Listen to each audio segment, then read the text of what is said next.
ፊልሙ የሚጀምረው ዴቪድ ከቤት ወጥቶ ወደ አንድ ጓደኛው ሰርግ ለመሄድ ሲነሳ ነው። ጥቂት ከተጓዘ በኋላ ወደ መኪናው ሲደርስ መኪናው መቆም በማይገባበት ቦታ ወይም ኖ ፓርኪንግ በመቆሙ ምክንያት መታገዱን ያያል። ነገር ግን በዚያ ቅጽበት የዴቪድ አይን ግድግዳው ላይ በተለጠፈው የመኪና ኪራይ ኤጀንሲ ማስታወቂያ ላይ ያርፋል። እዚያ ላይ ያለውን አድራሻ በመከተልም ሰው አልባ በሆነ አካባቢ ወደሚገኝ አንድ አሮጌ መጋዘን ይደርሳል። በሩ ላይ ሲደርስ አንድ የውስጥ አስተናጋጅ ወይም ሪሰፕሽኒስት በድምጽ ማጉያ አማካኝነት ያነጋግረዋል። እናም ወደ ውስጥ እንዲገባ ትነግረዋለች። ወደ ውስጥ እንደገባ ዴቪድ ከአስተናጋጇና ከመካኒኩ ጋር ይገናኛል።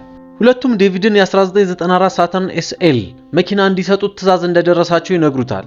እሱም ማምረቻው ውስጥ የቆመ እና የድሮ መኪና ሞዴል ነው። ዴቪድ በመጠኑ ይደነግጣል፣ ይገረማል። ምክንያቱም እነሱ ጋር አስቀድሞ የሱ ፎቶግራፍ ጭምር ተቀምጦ ነበር። በመቀጠል ማስተናጋጇ በመኪና ውስጥ ጂፒኤስ ይፈልግ እንደሆነ ትጠይቀዋለች። ዴቪድም አዎ ሲል በአስተናጋጇ ፊት ላይ ግን ሚስጥራዊ ፈገግታ ይታያል። ከዛ በኋላ ዴቪድ የተከራየውን መኪና ይዞ ከአካባቢው ይነሳና ወደ ጓደኛው ሰርግ ቦታ ያመራል። በዚያው ቅጽበት ሳራ የምትባል አንዲት ሴትም ከተመሳሳይ መኪና ኪራይ ኤጀንሲ መኪና ተከራይታ እዚያው ሰርግ ቦታ ትደርሳለች። በሰርጉ ላይ ለመጀመሪያ ጊዜ አይን ላይን ይጋጫሉ። ጥቂት ቆየት ብሎ ሙሽሪት ታስተዋውቃቸዋለች። በዚህ መሃል ሁለቱም የሚኖሩት በአንድ ከተማ ውስጥ መሆኑን ይረዳሉ። ቀለል ያለ ጨዋታ ካደረጉ በኋላ ሳራ በሰርጉ ድግስ ላይ ዘና ያለች መደነስ ትጀምራለች።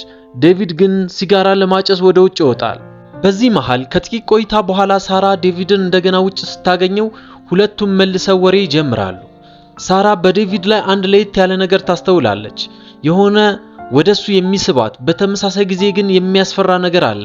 ምክንያቱም በልቧ ጥግ ላይ ምናልባት ዴቪድን ሳላስበው አስቀይመው ወይም ልቡን ሰብረው ይሆን የሚል ፍርሃት አድሮባታል። በመቀጠልም ወሬያቸው ወደ ትዳር ጉዳይ ያመራል።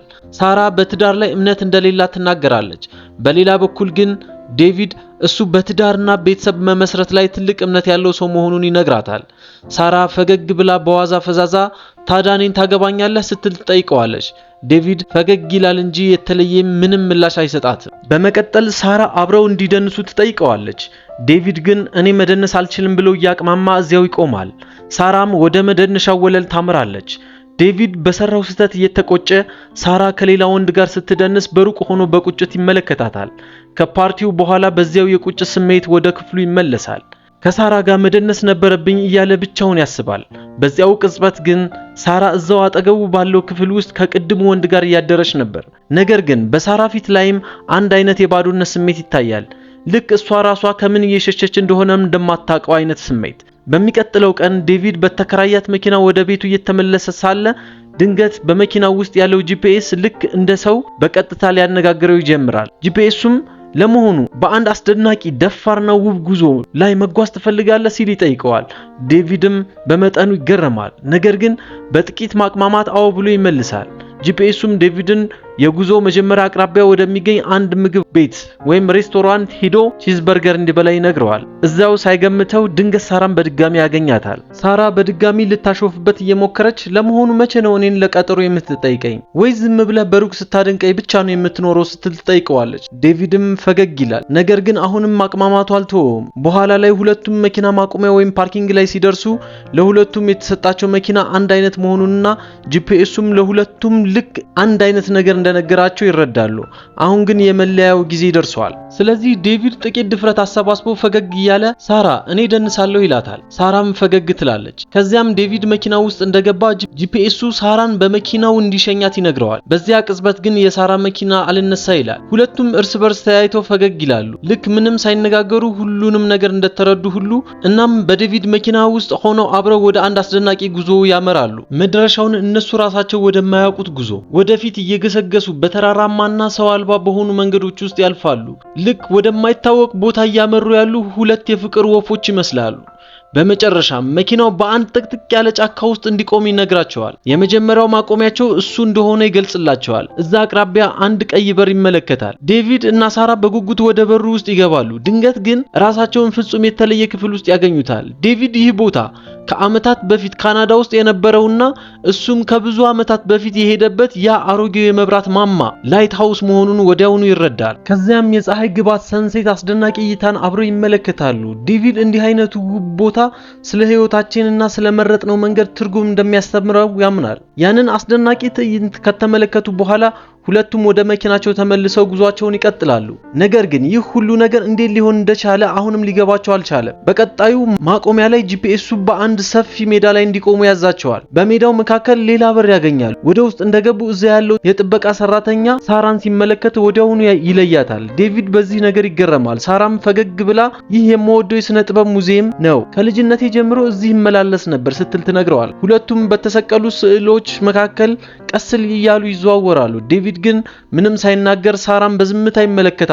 አንድን ስዕል እየተመለከቱ ሳለ ሳራ ለዴቪድ እንዲህ ትለዋለች፣ የ19 ዓመት ልጅ እያለሁ ነው እናቴ የሞተችው። እሷ በህይወት በነበረችበት ጊዜ በየወሩ እዚህ አብረን እንመጣ ነበር። ያ የጥበቃ ሰራተኛም ከእናቴ ጋር ፍቅር ይዟቸው ነበር። ለዚህም ነው ሙዚየም ከተዘጋ በኋላ እንኳን ወደ ውስጥ እንድንገባ ይፈቀድልን የነበረው። ሳራ አባቷ አሁንም በህይወት እንዳለ ትናገራለች። ነገር ግን እሱን ስታስብ የሆነ የተቀየመችው ነገር እንዳለ ያስታውቃል። ወደፊት እየተጓዙ ሳለ ሳራ ከአባቷ ጋር ስላሳለፈችው አንዳንድ ትዝታዎች ለዴቪድ ታካፍለዋለች። ዴቪድ ግን ምንም ሳይናገር በዝምታ ያዳምጣታል። ሳራ ከአባቷ ጋር ያሳለፈችው ያ ጊዜ በጣም ጥሩ እንደነበር ታምናለች። በዚህ መልኩ ይህ ውብ ጉዟቸው ቀስ በቀስ ወደ ጥልቅና ወደ ተወሰኑ ህመም የበዛበት የትዝታ ጎዳናዎች መምራት ይጀምራል። ዴቪድ ሳራን ለመሆኑ እስካሁን ለምን ብቻሽን ሲንግል ሆንሽ ሲል ይጠይቃት። ሳራም ፈገግ ብላ እንዲህ ስትል ትመልሳለች፣ የትዳር አጋሪ ምንም ያህል ፍጹም ቢሆን እንኳን እኔ የማታለል የማማገጥ ልማድ አለብኝ። ለዚህ ነው ከእንግዲህ ብቻዬን ለመኖር የወሰንኩት። ዴቪድ ግን ወይ ደግሞ እስካሁን ትክክለኛውን ሰው አላገኘሽውም ሊሆን ይችላል ይላታል። ጥቂት ቆይቶ የቀጣይ ማቆሚያቸው ጊዜ ይደርሳል። ይህኛው በር ደግሞ በቀጥታ ወደ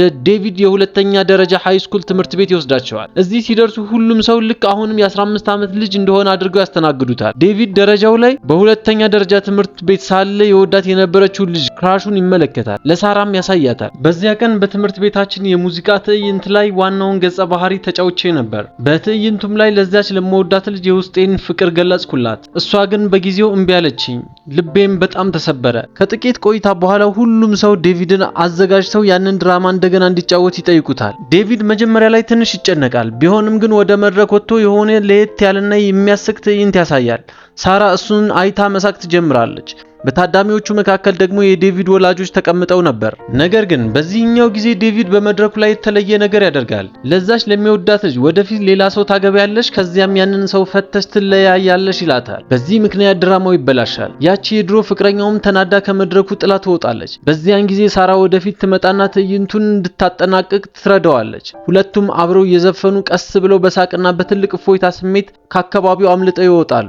መኪናው ጋር ሲደርሱ ሳራ የዴቪድን ሜካፕ እንድታጸዳዳ ትረዳዋለች። ከዚያም በሌሊቱ ጨለማ ውስጥ ያንን ለየት ያለ አስደናቂ ጉዟቸውን ይቀጥላሉ። ቀስ በቀስ ሳራ ዴቪድ ለሷ ልዩ ስሜት ማሳየት እንደጀመረ ይገባታል። እናም ቀለል ባለ ፈገግታ ዴቪድ እዚህ ጋር ማቆም አለብህ፣ አለበዛ እኔም ልክ እንደዚያች የድሮ ፍቅርህ ተስፋ አስቆርጣለሁ ትለዋለች። ልክ በዚያው ቅጽበት የቀጣዩ ማቆሚያቸው ጊዜ ይደርሳል። ሁለቱም ድንገት ራሳቸውን አንድ ጨለማ ክፍል ውስጥ ያገኙታል። ክፍሉም ልክ በሙዚየም ውስጥ በስዕል ላይ እንዳዩት አይነት ነበር። እዚህ ጋር በበሩ በኩል አልፈው ሁለቱም ወደ አንድ ሆስፒታል ውስጥ ይገባሉ። ይህች ሌሊት የሳራ እናት የሞቱባት ያቺው አስከፊ ሌሊት ነበረች። በዛች ሌሊት ሳራ ከእናቷ አጠገብ አልነበረችም። ይህ ነገር ደግሞ እስከዛሬ ድረስ ሳራን የውስጥ ረፍት የነሳትና የሰበራት የመጣት ትልቅ ቁስሏ ነው። በዚያ ምክንያት በትልቅ የጥፋተኝነት ስሜት እየተናጠች ከዴቪድ ጋር በፍጥነት ወደዚያ ጨለማ ክፍል ትመለሳለች። ዴቪድ ሊያረጋጋትና ሊያጽናናት ይሞክራል። ሳራ እናቷ በሞተችበት ሌሊት በዚያው በወደደችው ሙዚየም ውስጥ ሳትሆን አትቀርም ብሎ ያስባል። ነገር ግን ሳራ በከባድ የሐዘን ስሜት ውስጥ ሆና እውነቱን ትነግረዋለች። እናቴ በሞት አፋፍ ላይ ያለች፣ እኔ ሙዚየም ውስጥ አልነበርኩም፣ ከአንድ ፕሮፌሰር ጋር አልጋ ላይ ነበርኩ። ይህንን መራራ እውነት መናገሯ ለሳራ ድጋሚ ሄዳ የእናቷን አስከሬን ለመጋፈጥ ጥንካሬ ይሰጣታል። ወደ እናቷ አስከሬን አጠገብ ትቀርብና እናት አለም ካንቺ ጋር ጥቂት ተጨማሪ ጊዜ ማሳለፍ በቻልኩ ኖሮ እያለች ይቅርታ ትጠይቃለች። በዚህ መሃል ዴቪድም በሆስፒታሉ የጥበቃ ዌቲንግ ሩም ውስጥ አባቱን ያገኘዋል። አባቱ በከፍተኛ ጭንቀት ውስጥ ነበር። ምክንያቱም ልጁ ዴቪድ የተወለደው ጊዜው ሳይደርስ ስለነበር እሱም እንደ አዲስ አባትነቱ ምን ማድረግ እንዳለበት ግራ ከብቶት ይርበተበት ነበር። ዴቪድ አባቱን ለማረጋጋት እየሞከረ አትጨነቅ፣ አንተ በጣም ጎበዝ አባት ነህ ይለዋል። ከዚህ በኋላ ሁለቱም እንደገና ጉዟቸውን ይቀጥላሉ። በመንገድ ላይ ሳራ ከመኪናው የኋላ ወንበር ላይ ልብሷን እየቀየረች ሳለ ዴቪድ ሰዎች ህይወት አጭር ናት፣ ስለዚህ ፈታ ማለት አለብህ ይላሉ። ለኔ ግን ያለፉት 10 ዓመታት በጣም ረጅም ነበሩ ይላል። ሳራም ስትመልስ ህይወት አጭር የምትሆነው ልታጣው የምትችለው ውድ ነገር ሲኖርህ ብቻ ነው። ላለፉት ብዙ ጊዜያት እኔ ምንም የማጣው ነገር አልነበረኝም ትለዋለች። ዴቪድ ፈገግ ብሎ ታዲያ አሁን የምታጭው ነገር አለ ማለት ነው ሲል ይጠይቃታል። ሳራም መልሳ ፈገግ እያለች አዎ ምናልባት አሁን ህይወት በጥቂቱ እያጠረችብኝ የመጣች ይመስለኛል ትለዋለች። ከጥቂት ቆይታ በኋላ ሁለቱም የአንድ ተራራ ጫፍ ላይ ይደርሳሉ። ከዚያ ቦታ ላይ የምድሪቱና የከዋክብቱ ውበት ፍጹም ማራኪ ሆኖ ይታያል። ሁለቱም ከዚያ ከፍታ ሰማይ ስር ተቀምጠው ማውጋት ይጀምራሉ። እያሰቡም በዚያ ሰርግ ላይ አብረን ብንሆን ኖሮ ያን ጊዜ ምንኛ ያምር ነበር፣ በቅንነት እንከባከብሽ ነበር፣ ሁለታችንም አብረን እንደንስ ነበር እያሉ ይመኛሉ። ዴቪድ ሳራን ካንቺ ጋር ስሆን ብርበተበትም እንኳ አስተማማኝ የደህንነት ስሜት ይሰማኛል ይላታል። ሳራም ወደሱ ትመለከታለች። ቀስ በቀስም እየተቀራረቡ ሁለቱም በፍቅር የተሞላ ስሜታዊ መሳሳም ይለዋወጣሉ። የጉዟቸው የቀጣይ በር ደግሞ ወደ አንድ ካፌ ይወስዳቸዋል። እዚያም የድሮ የፍቅር አጋሮቻቸው ይጠብቋቸው ነበር። ዴቪድ ከቀድሞ እጮኛው ጋር ፊት ለፊት ይገናኛል። እሷ ከዴቪድ ጋር አብራ ለመኖር ትፈልግ ነበር። ነገር ግን ራሱ ዴቪድ ነበር እጮኝነታቸውን ያፈረሰው። ምክንያቱም በልቡ ውስጥ ለሷ ያለው ፍቅር እየቀነሰ ሄዶ ስለነበር ነው። በሌላ በኩል ደግሞ ሳራ ከቀድሞ ፍቅረኛዋ ጋር ትጋፈጣለች። እሱም ቢሆን ሳራን በጣም ይወዳት ነበር። ነገር ግን ሳራ ራሷ የሱን ፍቅር ተሸክማ መጓዝ አልቻለችም ነበር። ለዚህም ነው ጥላው የጠፋችው። በመጨረሻም ከክፍሉ ውስጥ ያለው ውጥረት ይጨምራል። ዴቪድና ሳራ ሁለቱም በድሮ ፍቅረኞቻቸው ፊት ድክመቶቻቸውንና ስህተቶቻቸውን አምነው ይቀበላሉ። ልክ የልባቸውን ከባድ ሸክም አውርደው ቀለል እንደሚላቸው ሁሉ ሁለቱም ያለፈ ታሪካቸውን በዚያው ተሰናብተው ከአካባቢው ይወጣሉ። ነገር ግን ወደፊት እየገሰገሱ ሳለ በመንገዱ ላይ መኪናቸው ድንገት ከአንድ አጋዘን ጋር ይጋጫል። መኪናው ደጋግሞ ቢገለበጥም እንኳን ሁለቱም በተአምር ከሞት ይተርፋሉ። ነገር ግን የስልኮቻቸው ኔትወርክ ይጠፋሉ። መኪናው ላይም እሳት ይነሳል። ሳራ ዴቪድን ከኛ መካከል ማንም ሰው ከባድ አደጋ ሳይደርስበት በፊት አሁን እዚህ ጋር ማቆም አለብን ትለዋለች። ዴቪድ ግን ስሜቱን መቆጣጠር አይችልም። እናም ለሳራ የልቡን እውነታ ይነግራታል። እወድሻለሁ፣ አፈቅርሻለሁ። ሳራ ግን እያቅማማች ምናልባት ይህ ዝም ብሎ የስሜት መሳሳብ አትራክሽን ብቻ ቢሆንስ ስትል ትመልሳል። ምናልባት እኔን ሙሉ በሙሉ ስታገኝ አንተም ለኔ ልትሰለቸኝ ትችላለህ። እኔ ደግሞ በድጋሚ በሰው ልብ ላይ ህመም ለመፍጠር ዝግጁ አይደለሁም ትለዋለች። ዴቪድ አብረን ህይወታችንን መጋራት እንችላለን በማለት ሊያስረዳት ይሞክራል። ሳራ ግን አሁንም ፍርሃት አለቀቃት። በዛች ሌሊት ሁለቱም እዚያው አቅራቢያ በሚገኝ አንድ ትንሽ ማረፊያ ቤት ውስጥ ያድራሉ። በማግስቱ ጠዋት የመኪና ኪራይ ኤጀንሲው መካኒክ መኪናቸውን ጠግኖ ያመጣላቸዋል። አብሮም ጃንጥላቸውን ይሰጣቸዋል። ልክ ከፊት ለፊታቸው ለሚጠብቃቸው መንገድ አንድ አይነት ፍንጭ ወይም ምልክት እየሰጣቸው ይመስላል። ከዛ በኋላ ዴቪድ ሳራን ወደ መኪናዋ ሊሸኛት ይነሳል። በዚህኛው ጉዟቸው ላይ ግን በመኪናው ውስጥ ፍጹም ዝምታ ሰፍኗል። የሌሊቱ ወሬ በሁለቱ መካከል አንድ አይነት እንግዳ ርቀት ፈጥሮ አልፈዋል። ጂፒኤሱ የሳራ መኪና አጠገብ ያቆማቸዋል። እዚያም ሁለቱም እርስ በርሳቸው ለመጨረሻ ጊዜ ይተያያሉ። ከዚያም ሁለቱም ወደ የራሳቸው መኪና ገብተው በየፊናቸው ይጓዛሉ። ጂፒኤሱ ሳራን ተመልሰሽ መሄድ ትችያለሽ በማለት ሊያሳምናት ይሞክራል። ሳራ ግን በከባድ ሐዘን ስሜት ሆና አይደለም እኔ ዝም ብዬ ወደ ቤቴ መሄድ ነው የምፈልገው ስትል ትመልሳለች። አሁን መኪኖቻቸው በቀጥታ